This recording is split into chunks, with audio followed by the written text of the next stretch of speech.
This question is about the simple pendulum, but it is not the usual experiment that you are supposed to do in the lab. Okay, figure 1 shows the motion of the simple pendulum of length L. Write down an expression for the period of oscillation capital T of the simple pendulum in terms of L and acceleration due to gravity G. So it's the usual equation that you are supposed to know from your theory, that is T equals 2 pi square root L over G. Okay, then you have 1 mark for this.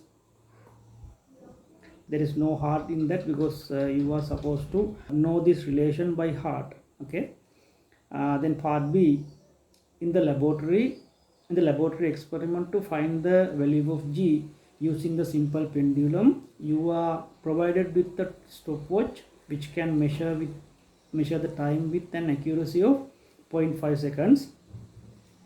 If the estimated value of the period T is 2 seconds, determine the minimum number of oscillations you should take to reduce the percentage error of capital T down to 1%. Okay, estimated time of the period is given as 2 seconds. That means the period is very close to 2 seconds. So we can consider the period of oscillation as 2 seconds for this purpose. Here we are going to find the minimum time that must be measured with this stopwatch so that the percentage error is less than 1%. Okay, when the percentage error is 1%, you can write it as delta T over T as 1 over 100. This must be equal to, now delta T, that is the error of measurement, that is 0.5 seconds, and T, the total time to be measured. This can be found by, if the number of oscillation is n, the total time will be 2n. Okay, then you can solve this relation, and then you will have n as 25. Okay, you have 2 marks for this. Next, some amendment has been done to the experiment, to the usual experiment, and here they say a student has designed an electrical method to determine the period of oscillation capital T more accurately by using a detector system. The detector system consists of a source diode and a detector diode. Source diode emits a narrow beam of infrared IR light with a constant intensity of I0. This light beam is detected by the detector diode, and it also measures the intensity of the beam. See the figure 2a. The detector system is placed in the path of the bob of the simple pendulum. While oscillating, the bob also crosses the IR beam. See figure 2b. Whenever the bob interrupts the IR beam, the detector diode signal becomes 0. Otherwise, it produces a signal of constant intensity. When the bob is oscillating, the computer monitor displays a graph of the variation of the detector signal intensity with time simple t.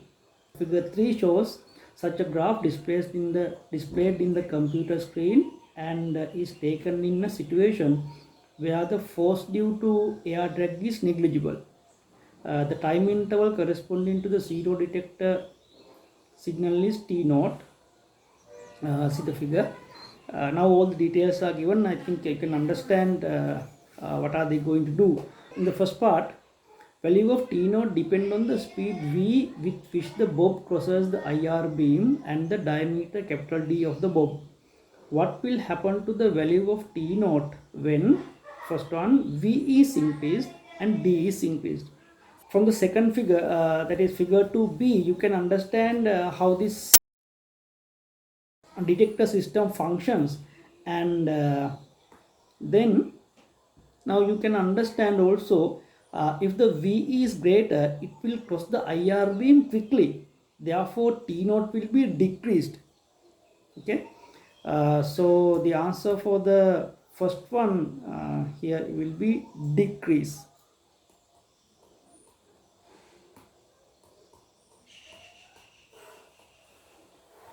And also you have, if you have a higher diameter, then it will take longer time to cross the beam, therefore related to D, the T naught will be increases.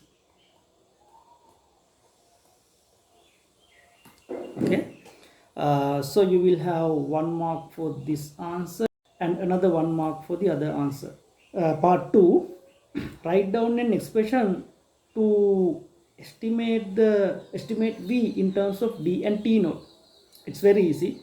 Now D is the diameter, that is the distance traveled by the pendulum bob across the IR beam, and T naught is the time. Therefore V will be given by D over T naught. Okay,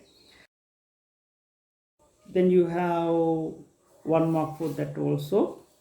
For some reason, in this question, D equals Vt naught is also given marks, right?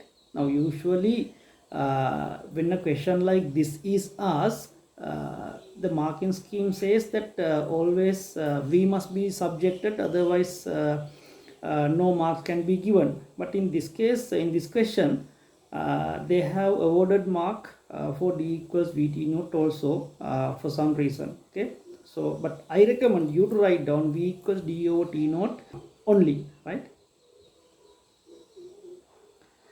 What is the third part? What is the value of capital T according to the graph given in figure 3 above?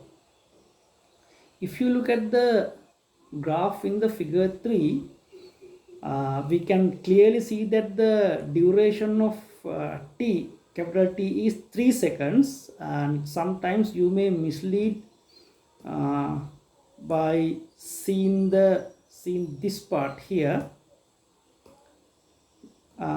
But we must understand that the pendulum bob crosses the IR beam twice for an oscillation, because it go one direction crossing the IR beam and go to the other direction crossing the IR beam during a single oscillation. Therefore this will be now this time will be actually half of corresponding to the half of the period, and this is the occasion where it completes single oscillation. Therefore the period of oscillation must be 3 seconds.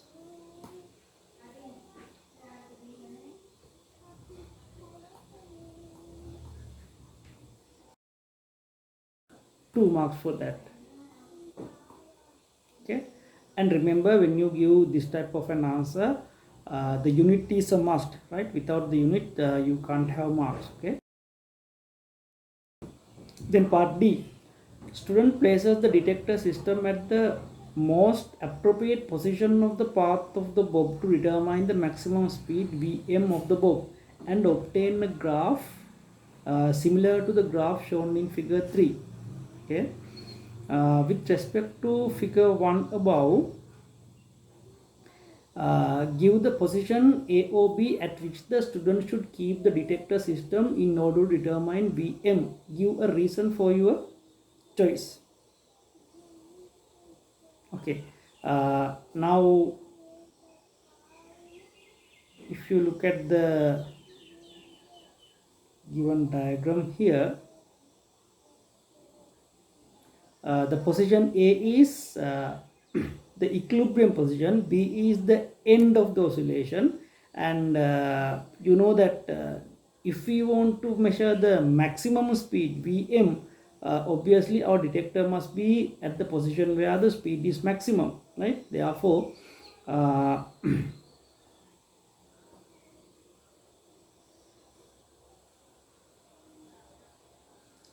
Therefore, the detector must be placed at the position where the speed is maximum, that is at A.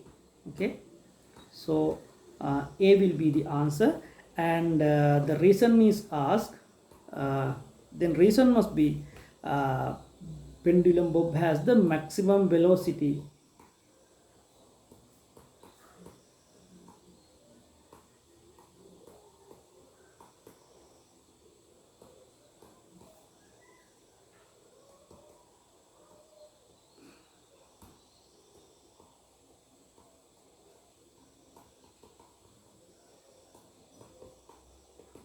Maximum velocity at A.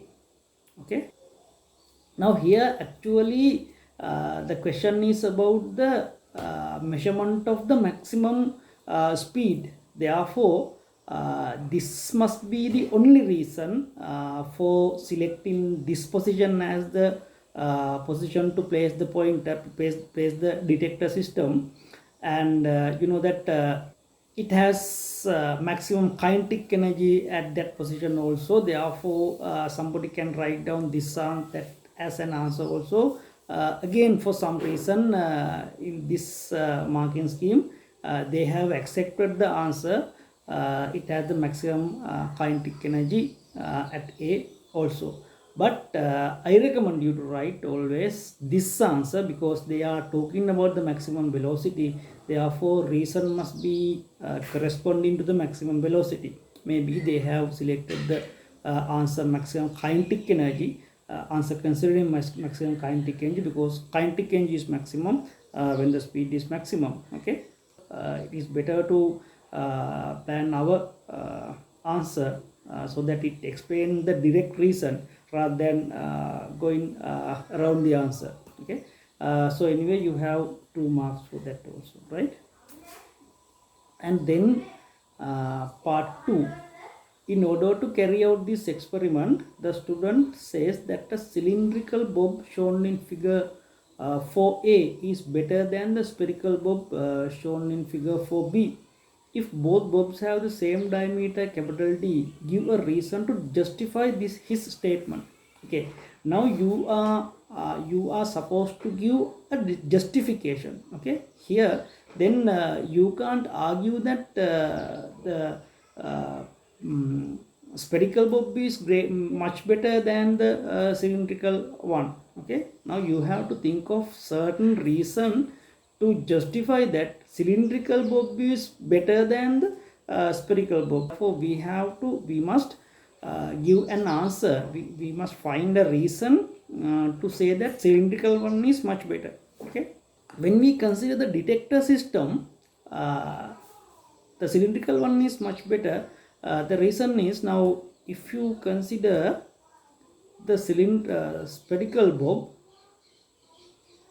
just like this, and you must place the bob, or the length of the pendulum bob must be adjusted such that it exactly going the IR detector system, IR beam is going along the diameter, right?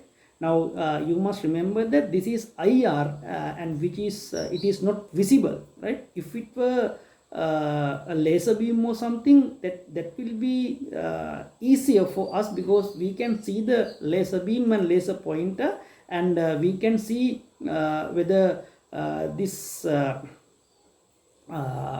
laser beam is going right across the diameter or somewhere else, right? But if you slightly change your length of the pendulum, your IR beam, IR point, where the IR beam is incident on the pendulum bob, may be going across a line like this.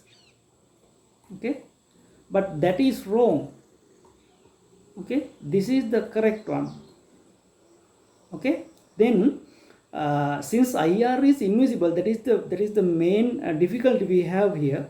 IR is invisible, therefore we don't know, we can't see exactly through which line this IR beam is going, right? Therefore, Now spherical one, when you use spherical one, there is this uncertainty is there, but if you use the cylindrical one, it doesn't matter, right? As long as your cylindrical beam is going through the IR diode and IR detector, then wherever this line is,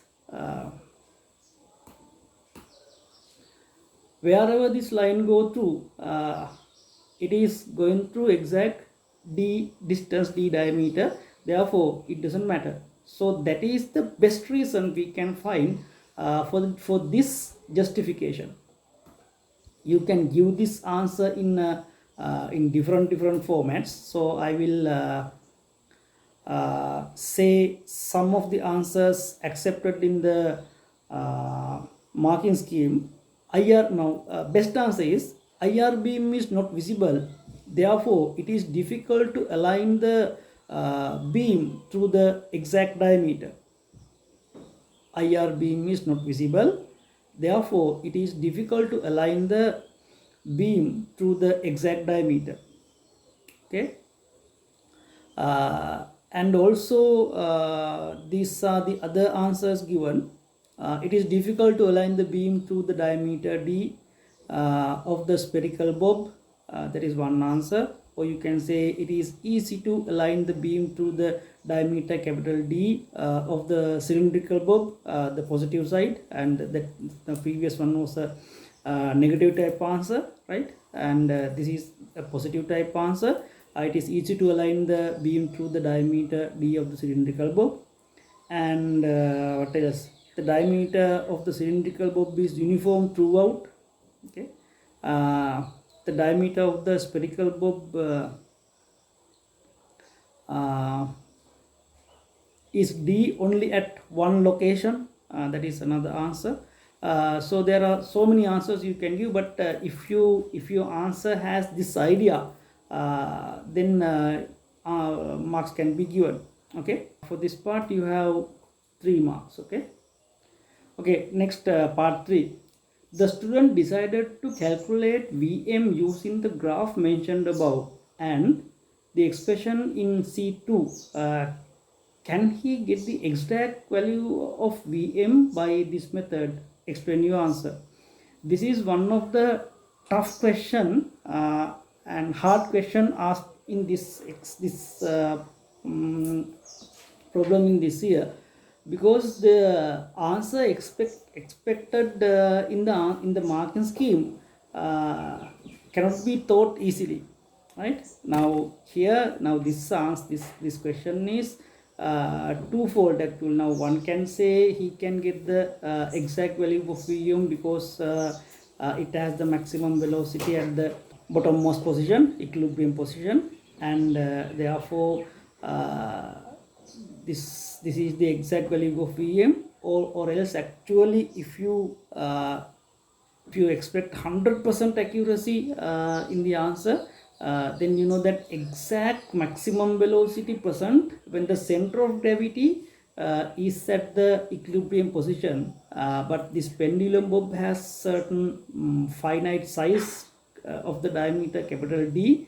Therefore when the pendulum bulb enters into the IR beam, it has a slightly less speed, and when it leaves the IR beam, it also has slightly less speed than the maximum velocity. Therefore really we will have a average value of velocity in this t naught duration, but t naught is very small, therefore somebody can say it is negligible, somebody can say it is considerable. But in the marking scheme, they have expected that you will concern this variation as a you will consider this variation of time, variation of velocity as a considerable fact.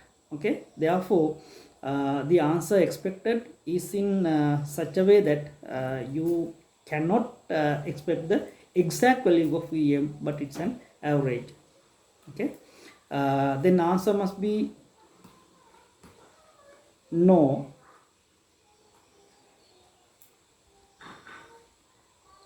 The reason must be Vm is an instantaneous at the lowest point of the path. The calculated value is an average value of Vm. Okay, that is why we can't expect that. So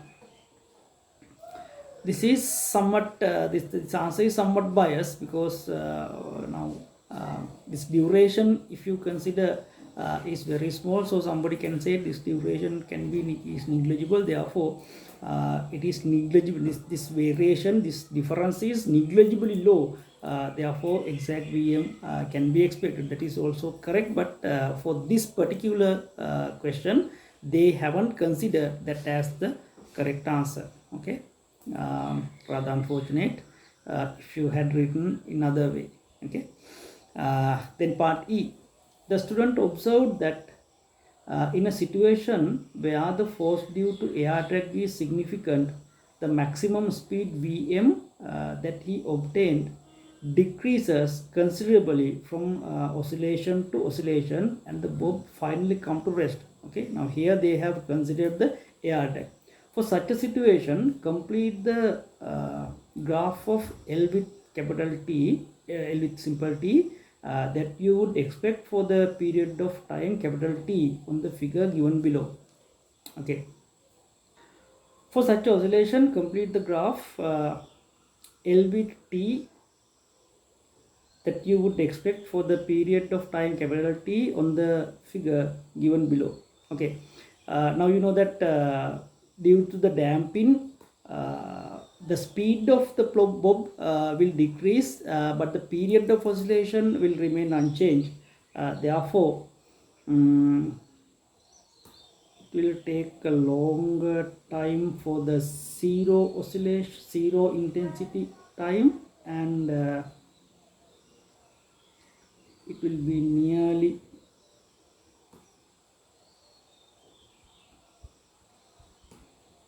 around the middle.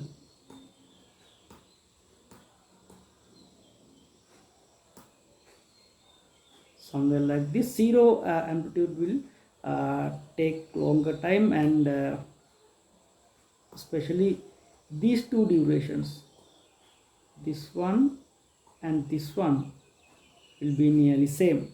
Okay, so your answer must be something like this. Especially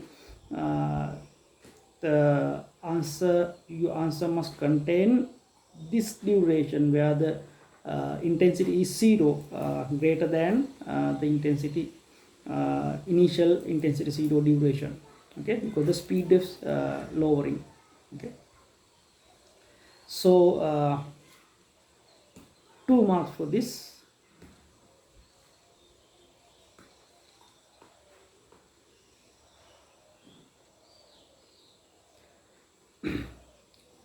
Last part, if the maximum speed of the bob at t equals 0 and t equals t naught are 0.44 meters per second and 0.42 meters per second respectively, estimate the energy loss of the pendulum due to air drag during the time t equals 0 to t equals capital T, that is for a complete period. Mass of the bob is 100 gram. So it's quite easy. You will have to find the difference of kinetic energy. Energy loss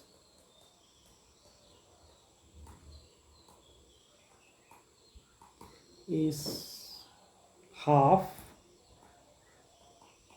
into 0.1 is the mass into 0.44 square minus 0.42 square, and if you do the simplification you will get the answer 8.6 into 10 to the minus 4 joules. Okay, then 2 marks for the answer with the unit. If answer or unit is wrong, you can't have this mark. Okay, so that ends the question. So altogether you must have 20 marks. Okay,